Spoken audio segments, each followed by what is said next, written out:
En parlant de attention, vous mettez les pieds, la NBA est en train de se mordre un petit peu les doigts. Alors, elle s'est protégée en expliquant que ce n'est pas elle qui a été piratée. Non, non, c'est pas nous, la National Basket Association qui avons été piratés. Non, non, c'est un partenaire.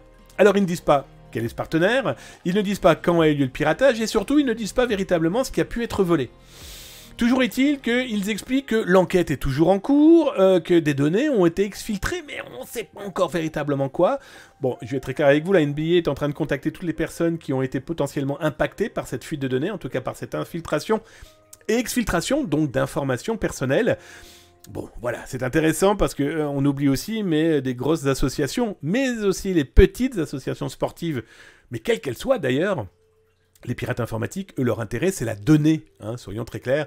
Donc, que ça soit du sport ou que ça soit l'association spécialiste du macramé, ça intéressera tout le monde. Bon, bah là, on se rend compte que la NBA, on y a aussi pas mal de business, pas mal d'argent, et que si c'est un partenaire, alors on nous parle d'un partenaire dédié à l'application téléphonique, donc il ne faut pas être grand clair pour essayer de le retrouver, et qui s'occupait aussi des mails.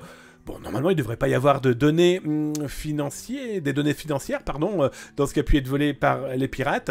Bon, bah, à suivre. Hein. On sait que, malheureusement, ils ont un appétit assez vigoureux, ces pirates informatiques, et qu'ils ont peut-être été beaucoup plus loin dans leur infiltration. Et tiens, d'ailleurs, on va en parler maintenant.